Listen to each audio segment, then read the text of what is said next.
கண் கலங்கிட்டேன்.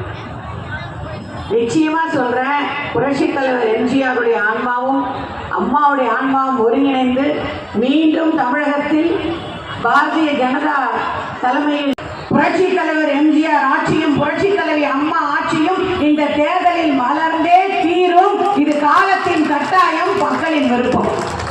மேடையில் வீட்டுள்ள அனைத்து கழகத்தின் நம்முடைய தோழமை கட்சி அனைத்து தலைவர்களுக்கும் நன்றி.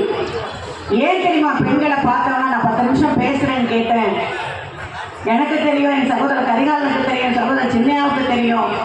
அம்மா எந்த மேடையில பேசினாலும் பெண்களை பார்த்து சொல்ற ஒரே வார்த்தை, என்னை வாழ வைக்கும் தெய்வங்களாகிய தாய்மார்களே என்று ஒரு தெய்வத்திற்கு இணையாக பெண்களை வைத்திருந்தவர் அம்மா. அதனாலதான் உங்ககிட்ட ஒரு 10 நிமிஷம் பேசணும். அம்மா ஒரு 5 நிமிஷமா போறது நீங்க தான். எனக்கு முன்னாடி எல்லாருமே எல்லா விஷயத்தையும் சொன்னாலும் எனக்கு நானும் உங்கள ஒருத்தியா ஒரு விஷயத்த சொல்லணும். 5 வருஷம் திராவிட முன்னேற்ற கழக ஆட்சி. இந்த வருஷம் 5000 ரூபாய் கொடுத்துருக்காங்க. சந்தோஷமா வாங்கிக்கங்க, எவ்வளவு கொடுத்தாலும் வாங்கிக்கங்க. அதனால தானே இன்னைக்கு மரியாதைக்குரிய எடப்பாடி அவர்கள் 10,000 ரூபாய் இன்னைக்கு அறிவிச்சிருக்காருன்னா, மக்களுக்கு கொடுக்க வேண்டிய இடத்தில் என்றைக்குமே இருப்பது அம்மாவும். ஆனா இத்தனை நாள் ஏன் கொடுக்கல?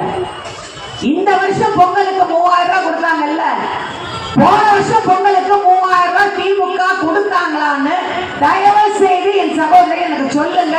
கொடுத்திருந்தா நான் என் தவறை திருத்திக்கிறேன். போன வருஷம் பொங்கலுக்கு கொடுக்கல, அதுக்கு முன்னாடியும் கொடுக்கல. இப்ப தேர்தல் வர்றதுனால பொங்கலுக்கு 3000. அது என்ன, கோடை காலத்துக்கு 2000? 5 வருஷம் திமுக ஆட்சியில வெயிலே அடிக்கலையா? கோடை காலமே வரலையா?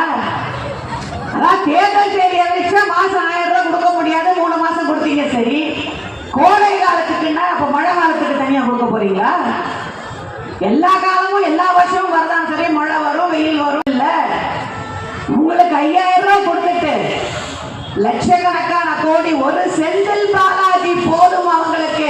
ஒரு பாட்டில்ல 10 ரூபாய் கணக்கு போட்டு லட்சக்கணக்கான கோடி அடித்து கொடுக்கக்கூடிய ஒரு செந்தில் பாலாஜி போதுமே அவங்களுக்கு. எங்க கிட்ட செந்தில் பாலாஜி துரோகி, ஊழல்வாதி. இன்னைக்கு திரு மரியாதைக்குரிய முதலமைச்சர் அவர்களுக்கு செந்தில் பாலாஜி தியாகி. உங்களுக்கு கொடுக்கிற 5000 ரூபாய் 10 ரூபாய் பாட்டில் வழியாவே அவங்களுக்கு போய் சேர்ந்துடும். தயவு செய்து என் சகோதரிகளே, தயவு செய்து அம்மா ஆட்சியை கொண்டு வாங்க. இப்ப சொன்னாங்க இல்லையா, நாங்க செஞ்சோம் சொல்லி ஓட்டு கேட்போம், திமுக செய்ய போறோம் சொல்லிதான் ஓட்டு கேட்பாங்க. நாங்க சொன்னதை செய்வோம். செய்யக்கூடியவர் புரட்சி தலைவர் எம்ஜிஆரும் அம்மாவும். நிச்சயமா நீங்க செய்யுங்கிற நம்பிக்கை எங்களுக்கு இருக்கு. மீண்டும் தமிழகத்தில் புரட்சி தலைவர் எம்ஜிஆர் ஆட்சி வரணும், அம்மா ஆட்சி வரணும்.